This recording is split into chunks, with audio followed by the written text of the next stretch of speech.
பாபர் மசூதி தீர்ப்பு பற்றி முன்னாள் நீதிபதி மார்க்கண்டேய கட்சி அவர்கள் ஒரு அறிக்கை விட்டிருக்கார். நேர்மையற்ற தீர்ப்பு, முறையற்ற தீர்ப்பு என்று. தங்களுடைய கருத்து இதை பற்றி? அதாவது நீங்கள் ஒரு அட்வொகேட், அதனால் மார்க்கண்டேய கட்சி பல நேரங்களில் எப்படிப்பட்ட தீர்ப்புகளை எல்லாம் சொல்லியிருக்கிறார், அவர் எப்படியெல்லாம் பேசியிருக்கிறார் அப்படின்னு. இப்போ யார் சொல்கிறாங்களோ அவங்களுடைய நிலைப்பாடை பார்த்தாலே நீங்கள் ஒரு முடிவுக்கு வந்துடலாம். இந்த விஷயம் குறிப்பாக சந்திரசூட் அவர் பல தீர்ப்புகளை ஆளும் பாஜக அரசிற்கு எதிராகவே பல தீர்ப்புகளை சொல்லியிருக்கிறார் அப்படிங்கிறதையும் நம்ம பார்க்கணும். அவர் காரணம் அது வந்து நீதியின் பக்கம் நின்று நான் தீர்ப்பு சொன்னேன் அப்படின்னு தான் அந்த நேரத்தில் எல்லாரும் பேசினாங்க. இன்னும் சொல்லப்போனால் சந்திரசூட் சீஃப் ஜஸ்டிஸாக வந்தவுடனே தொலைஞ்சதுதான் இந்த அரசு கொண்டாடினார்கள். ஆனால் இந்த அயோத்தி தீர்ப்பில் இந்த சரியான முறையில் இந்த தீர்ப்பு வந்து அந்த தீர்ப்புக்கு பின்பாக எந்த ராமிஃபிகேஷனும் இல்லாமல் எந்த பிரச்சனையும் இல்லாமல் ஒரு சுமூகமான சூழல் வரணும்னு நான் அந்த ராமனை வந்து பூஜை செய்தேன் அப்படின்னு ஒரு விஷயம் சொன்னதுக்காகவும், விநாயகர் சதுர்த்திக்கு வீட்டில் நடந்த அந்த பூஜைக்கு பிரைம் மினிஸ்டர் நரேந்திர மோடி அழைச்சாருங்கிற 2 காரணத்தை வைத்துக்கொண்டு ஒரு ஜட்ஜுடைய உள்நோக்கத்தை இவங்க எப்படியெல்லாம் கற்பிச்சாங்க அப்படிங்கிறத நம்ம பார்க்குறோம். சரி, இப்படி இந்த அயோத்தியோடைய தீர்ப்பை குறித்து இந்த மார்க்கண்டேய கட்சி சொல்லியிருக்காரு அப்படின்னா இவர் எப்படிப்பட்டவர்னு ஒரு சில விஷயங்களை பார்த்துட்டோம்னா இதை வந்து ஏற்கிறதா ஏற்க வேண்டாமான்னு நம்ம மக்களிடையே விட்டுறணும். ஏன்னா மார்க்கண்டேய கட்சி சந்திரசூடை பற்றி இந்த கருத்தை சொல்லியிருக்கிறார், இது முற்றிலும் சரி அப்படின்னு தான் கலைஞர் டிவி முதற்கொண்டு இதை போஸ்டராக போட்டெல்லாம் சொல்லியிருக்காங்க. நம்ம அவங்கள்ட்ட வைக்கக்கூடிய கேள்வி என்னன்னா, இதை நீங்கள் ஆம் சரியாகத்தான் அவர் கேட்டிருக்காரு அப்படின்னு சொன்னீங்கன்னா அவர் இன்னும் பல விஷயங்களை சொல்லியிருக்கிறார், அதையெல்லாம் நீங்க ஒத்துக்கிறீங்களா அப்படின்னு விரும்புகிறேன். இதே திமுக அரசு அவரை மனநிலை சரியில்லாதவர் கூட விமர்சனம் அதையும் கலைஞர் டிவி இந்த ஆளும் அரசாங்கம் ஏற்றுக்கொள்கிறார். அது மட்டும் இல்லை, 2017 அவர் வந்து சுப்ரீம் கோர்ட்டுக்கிட்டே மன்னிப்பு கேட்கிறார். என்னன்னா 2011 ஒரு 23 வயது ஒரு பெண் வந்து சௌமியா அப்படிங்கிறவங்க கேரளாவில் ட்ரெயினில் போகும்பொழுது அந்த ட்ரெயின்லேயே ஒரு காமாந்தகனால் வந்து ரேப் பண்ணப்பட்டு அந்த ட்ரெயின்லேருந்தே தூக்கி வீசப்பட்டு கல்லால் அடித்து கொள்கிறாங்க. லோயர் கோர்ட்டு அவருக்கு டெத் சென்டென்ஸ் கொடுக்குது, ஹைகோர்ட்டு டெத் சென்டென்ஸ் கொடுக்குது. சுப்ரீம் கோர்ட்டு போகும்பொழுது அதற்கு போதிய ஆதாரம் இல்லை, இவர் கொலை செய்யும் நோக்கத்தோடு அப்படி செய்யலை, அதுக்கான எவிடன்ஸ் இல்லை அப்படின்னு சொல்ல உடனே தீர்ப்பு அது மாதிரி கொடுத்த உடனே அவர் வந்து இந்த தீர்ப்பை குறித்து சொல்வதை விட அப்போ இருக்கக்கூடிய ஜட்ஜை குறித்து அவர் பல விஷயங்களை விமர்சனம் பண்ணி எழுதுகிறார். நமக்கே தெரியும் அது வந்து ஒரு நீதிபதியுடைய அந்த தீர்ப்பில் நீதிபதியின் உள்நோக்கத்தை கற்பித்தால் அது வந்து சட்டப்படி தவறு அப்படின்னு. இவர் மீது வழக்கு பதிவோன்னு சொன்ன உடனே இவர் உடனே இல்லை நான் அந்த எண்ணத்தோடு சொல்ல, நானும் கோர்ட்டு ப்ரொசீடிங்ஸை மதிக்கக்கூடியும் அப்படின்னு சொல்லி அப்பாலஜி வாங்கினார். அதுக்கப்புறம் இதே மார்க்கண்டேய கட்சி என்ன சொன்னார்னா, தெரசா, ஜாகிர் நாயக், சையது அலிஷா ஜீலானி, பிரவீன் தொகாடியா, சாத்வி பிராச்சி, யோகி ஆதித்யநாத், இது மாதிரி பல பேர் இந்த நாட்டில் இருக்காங்க. இவங்க எல்லாம் அடிப்படைவாதிகள், மதவாதிகள். அந்த மத அடிப்படைவாத சித்தாந்தத்துடைய ஒரு காயின்ல ஒவ்வொரு பக்கம் இவங்கள்ட்ட வித்தியாசமே இல்லை அப்படின்னா உடனே எல்லாரும் என்ன பண்றாங்க, தெரசாவை மற்றவங்கெல்லாம் விட்டாங்க. ஏன்னா பாக்கி எல்லாமே இந்துத்துவ ஆட்கள்ல, அதனால அதை விட்டுட்டு தெரசாவை நீங்கள் இப்படி சொல்லலாமா அப்படின்னு சோசியல் மீடியாவில், ஏன்னா தலைவன் பிளாக் ஸ்பாட்ல எழுதுறாரு, ஃபேஸ்புக்கில் எழுதுறாரு, உடனே பாஞ்சு கொதர்ன உடனே ஏன்ட்ட வேணா ஒரு 10 மில்லியன் காசை கொடுங்க, நான் வேணா நான் எப்படி சேவை பண்ணுறதுன்னு நான் செஞ்சு காட்டுறேன் அப்படின்னா காசுக்காகத்தான் தெரசா சேவை செய்தார். அவர் வந்து ஃபேனட்டிக் அப்படிங்கிறாரு தெரசாவை.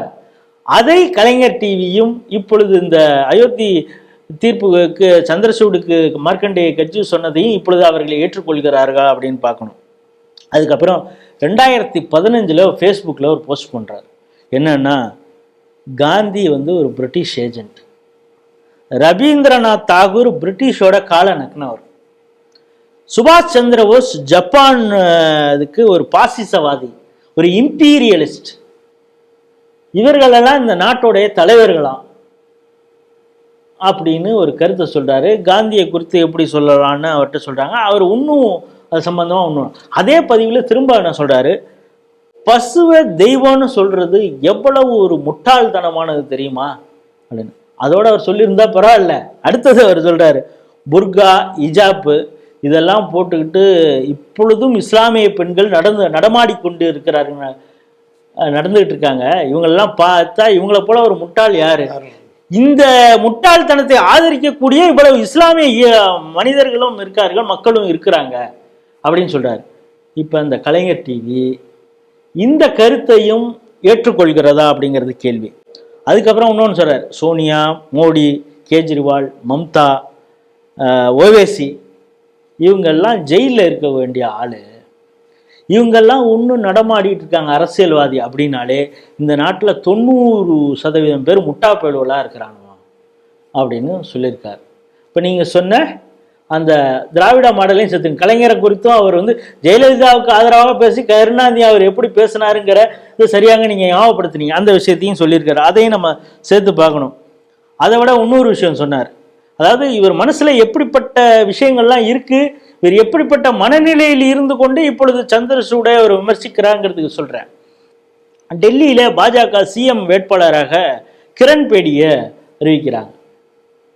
அதுக்கு அவர் சொல்றாரு, போய் இந்த கிரண் பேடியை போய் இவங்க அறிவிக்கிறாங்க. அதுக்கு ஷாசியா இல்மி, அவங்க ஆம் ஆத்மியில இருந்தாங்க, த மோஸ்ட் பியூட்டிஃபுல் கேர்ள், அவங்கள நீங்க நிறுத்தியிருந்தா கூட கொஞ்சம் ஓட்டு எக்ஸ்ட்ரா விழுவான். இந்தமா எதுக்கியா சிஎம் கேண்டிடேட்டா அறிவிக்கிறீங்க அப்படின்னா இவர் பெண் அரசியல் தலைவர்களை எப்படி பார்க்கிறார்? அது மட்டும் இல்லை, இந்தியாவுடைய பிரசிடெண்டா நீங்க கத்ரினா கைஃபை கூட நிறுத்தலாம்.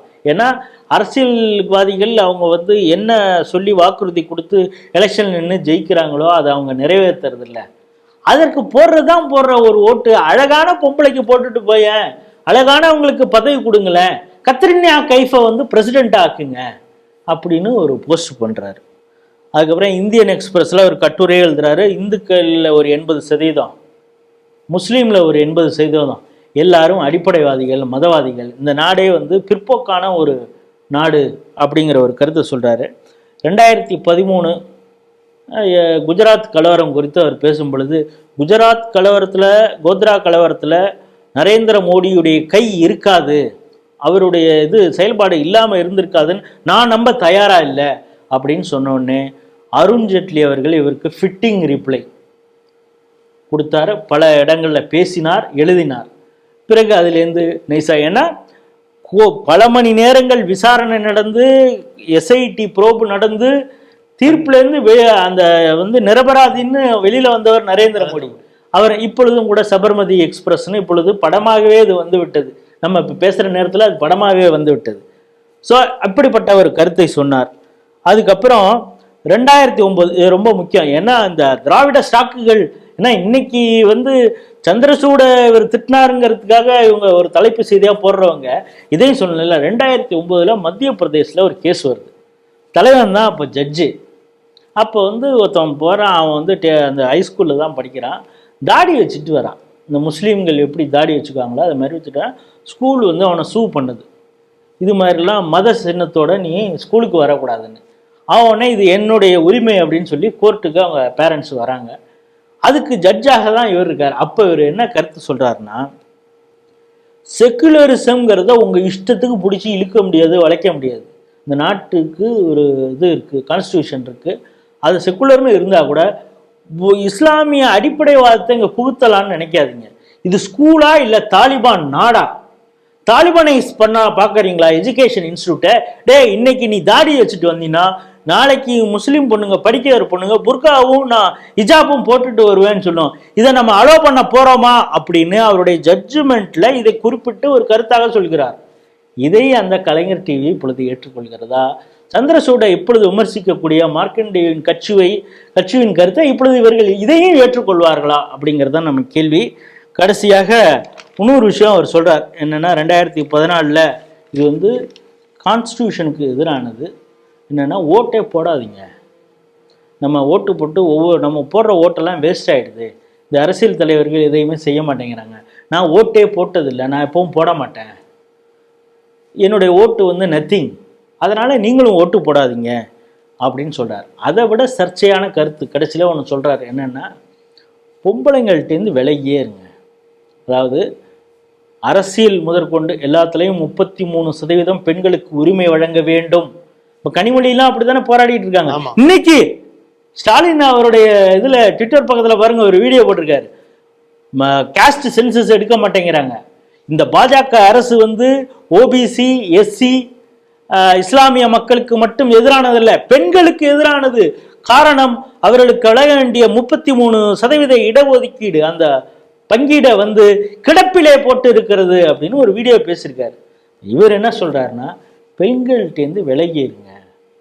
மோனிகா லெவன்ஸ்கி அவங்களால தான் பில் கிளின்டனுடைய அரசியலே அஸ்தமானது. அதுக்கப்புறம் ஒரு புராணத்தில் கைகையை பற்றி சொல்கிறாரு. அதுக்கப்புறம் நிகழ்காலத்தில் ட்ரோஜன் அந்த வரலாற்றை பெறுகிறார். அதுக்கப்புறம் ஆப்ரகாம் லிங்கன் அவருடைய ஒய்ஃப் வந்து அவரை எப்படி பாடாப்படுத்தினது உட்பட சொல்லிட்டு அவர் ஒரு விஷயம் என்ன சொல்கிறாருன்னா, பெண்களின் உடல் என்பது ஒரு பற்றி எரியும் நெருப்பு போன்றது. விட்டில் பூச்சிகளாக இது அருகில் போனீங்கன்னா விட்டில் பூச்சியாக செத்து போயிடுவீங்க. You keep away from woman அப்படின்னு ஒரு பிளாக்ல எழுதி மிகப்பெரிய கண்டனங்கள்லாம் வந்தது.